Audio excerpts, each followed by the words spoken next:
തിരുമൂർത്തി അണക്കെട്ട്, തിരുമൂർത്തി ക്ഷേത്രം, തിരുമൂർത്തി മലകൾ, ആനമലയിൽ നിന്ന് ഉത്ഭവിച്ചു വരുന്ന പുഴ, ഇതെല്ലാം കണ്ട് നമ്മൾ തിരിച്ചു മടങ്ങുകയാണ്.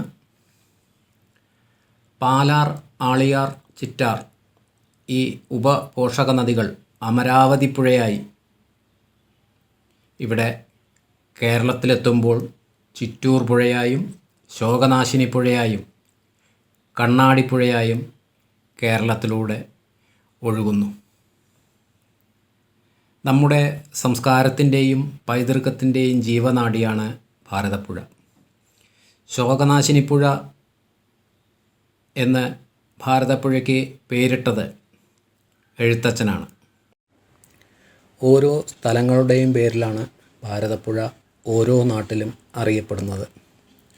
ഭാരതപ്പുഴയിൽ ഒട്ടേറെ അണക്കെട്ടുകളുണ്ട്.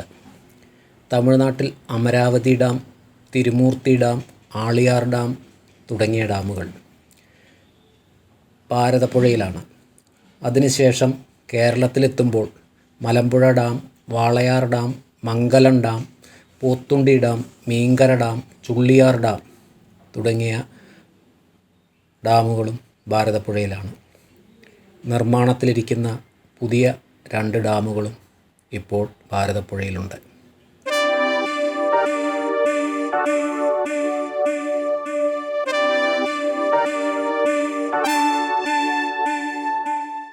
ഡാമുകളാൽ നിറഞ്ഞിരിക്കുന്ന ഭാരതപ്പുഴയിലൂടെ ഇപ്പോൾ നമ്മൾ മലമ്പുഴ ഡാമിലേക്കുള്ള യാത്രയിലാണ്.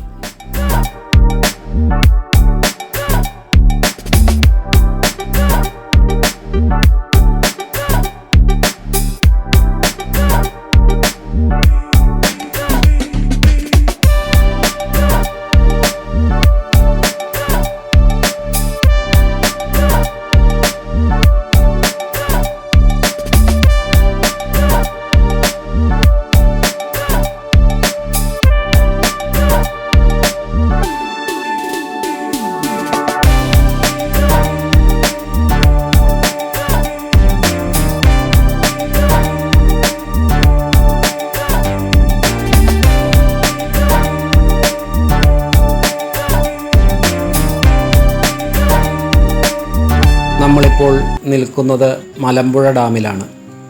മലമ്പുഴ നദിക്ക് കുറുകെയാണ് ഈ ഡാം കെട്ടിയിരിക്കുന്നത്. കൽപ്പാത്തി പുഴയുടെ ഒരു പോഷക നദിയാണ് മലമ്പുഴ പുഴ.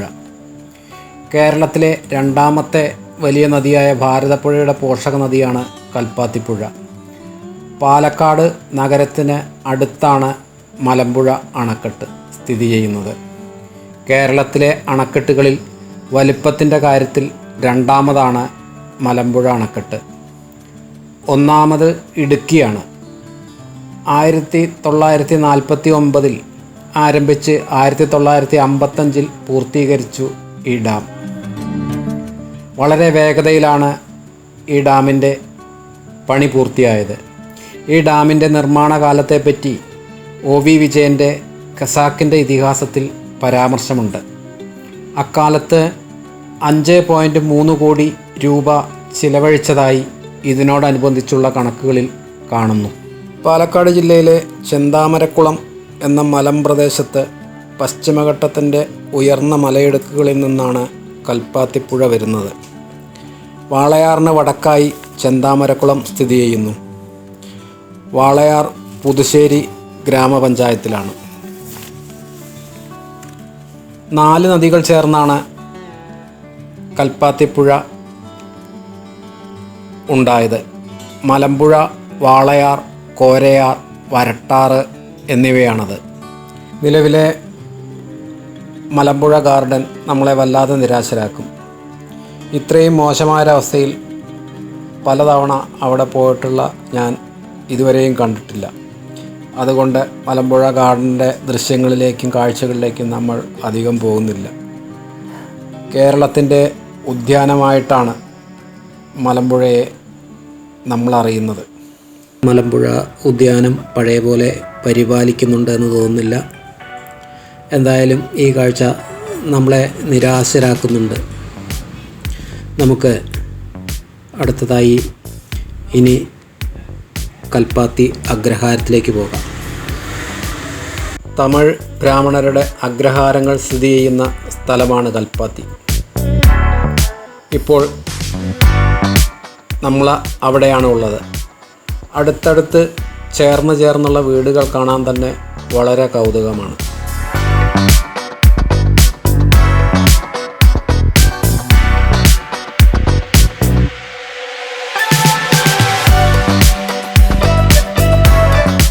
എല്ലാ വർഷവും 10 ദിവസത്തെ രഥോത്സവം ആണ് നടക്കുന്നത്. പാലക്കാടിൻ്റെ സാംസ്കാരിക ആഘോഷം കൂടിയാണ് ഈ ഉത്സവം. 1425 AD ഈ ക്ഷേത്രം നിർമ്മിച്ചു എന്നാണ് ഐതിഹ്യം. പാലക്കാട് നിന്ന് ഏകദേശം 2 കിലോമീറ്റർ ഇവിടേക്കുള്ളൂ.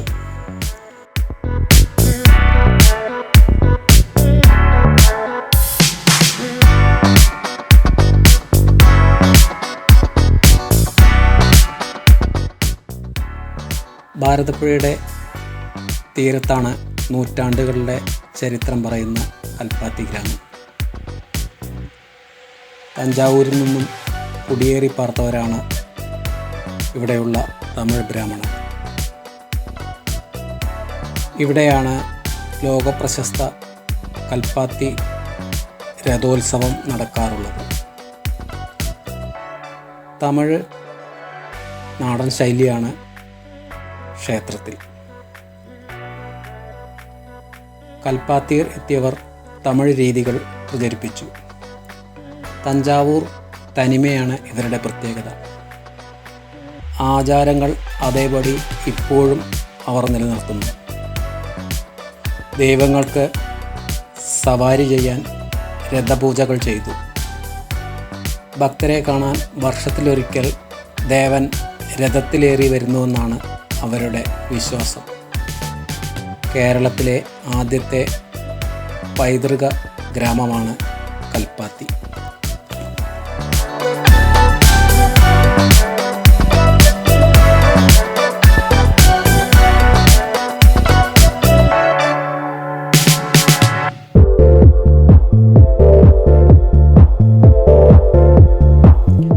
നദീതടങ്ങളിലാണ് ആദിമകാലം മുതലേ സംസ്കാരങ്ങൾ രൂപപ്പെട്ടത്.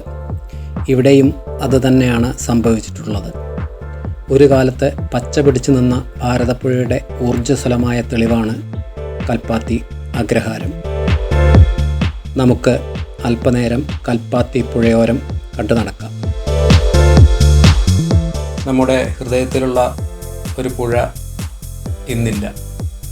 ഇനി ഉണ്ടാകുമെന്ന് നമുക്ക് വിചാരിക്കാനും തരമില്ല. പുഴ ഒഴുകുന്ന വഴികളിലെല്ലാം നമ്മൾ ജലസേചനത്തിനും കൃഷി ആവശ്യങ്ങൾക്കുമായി പുഴയെ തടഞ്ഞു നിർത്തുന്നു. അതിൽ ആരെയും നമ്മൾ നിരസിച്ചിട്ടും കാര്യമില്ല. ഉപജീവനം എല്ലാവരുടെയും ജീവിതത്തിൻ്റെ ഭാഗമാകുന്നു. പാലക്കാട് ചെറുപ്പളശ്ശേരി റോഡിൽ നിന്നുള്ള നമ്മുടെ കൽപ്പാത്തി പുഴയുടെ ദൃശ്യമാണിത്. കൽപ്പാത്തി അഗ്രഹാരത്തോട് ചേർന്നാണ് പുഴ ഒഴുകുന്നത്. ഒഴുകുന്നു എന്ന് പറയാറായിട്ടില്ല. കണ്ണീര് പോലെ അവിടെ വെള്ളം തളം കെട്ടി നിൽക്കുകയാണ്. പാറക്കെട്ടുകളും കല്ലും കുറ്റിക്കാടുകളും. ഒരു സംസ്കാരം അപ്പാടെ മാറിപ്പോവുകയാണ്. നമ്മൾ അതിൻ്റെ സാക്ഷികൾ. മിക്കവാറും പാലക്കാട്ടേക്ക് പോകുമ്പോൾ വർഷകാലത്ത് അപൂർവമായി 1-2 തവണ മാത്രം വെള്ളം അല്പം പരന്നൊഴുകി കണ്ടു. നമ്മുടെ യാത്ര വേനലിലായതും വെള്ളം വളരെ പെട്ടെന്ന് ഇറങ്ങിപ്പോകുന്ന ശീലം ഇപ്പോൾ പുഴകൾക്കുള്ളതിനാലും വളരെ ശോഷിച്ച രീതിയിലേ നമുക്ക് പുഴയെ കാണാനാകൂ. അഥവാ പുഴയുടെ മരണങ്ങൾ കാണാൻ വിധിക്കപ്പെട്ട തലമുറ നമ്മുടേതാവാം. യാത്ര വരേണ്ടതാണ്. എങ്കിലും നമുക്ക് പറളിയിലേക്ക് യാത്ര തുടരാം. ഭാരതപ്പുഴയുടെ തീരത്തുള്ള മനോഹരമായ ഒരു ഗ്രാമമാണ് പറളി. ഇപ്പോൾ നമ്മൾ അവിടെയാണ് എത്തിയിരിക്കുന്നത്. ഇവിടെ 2 പാലങ്ങൾ കാണാം. ഒന്ന് പുതിയതും രണ്ട് പഴയതും. ഇപ്പോൾ പുതിയ പാലത്തിലൂടെയാണ് വാഹനങ്ങൾ യാത്ര ചെയ്യുന്നത്. ഈ കാണുന്നതാണ് പഴയ പാലം.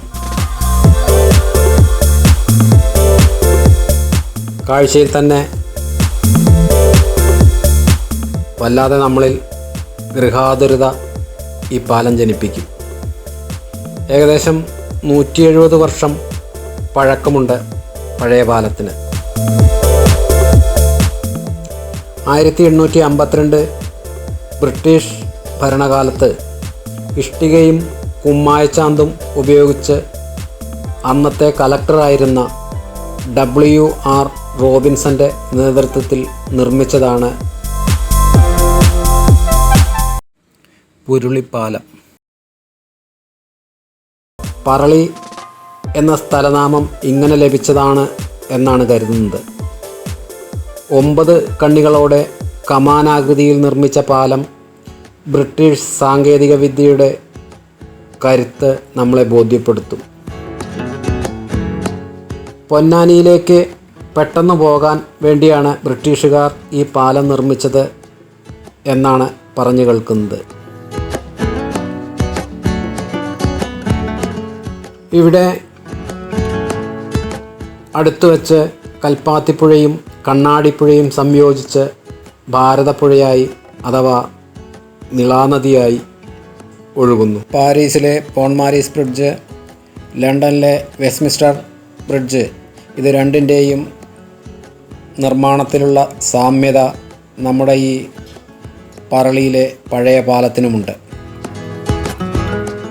നിലവിലെ കാഴ്ചയിൽ ഗവൺമെൻറ് സംരക്ഷിച്ചില്ലെങ്കിൽ ഇത് അധികകാലം നമുക്ക് കാണാനാവുമെന്ന് തോന്നുന്നില്ല. ഗൃഹാതുരത നിറഞ്ഞ എല്ലാ കാഴ്ചകളും നമുക്ക് ഒരു തരത്തിലല്ലെങ്കിൽ മറ്റൊരു തരത്തിൽ നഷ്ടപ്പെടുകയാണ്. ഇനി നമുക്ക് ഒറ്റപ്പാലത്തേക്കും തിരുവില്ലാമലയിലേക്കും മറ്റുമായി യാത്ര തുടരാം.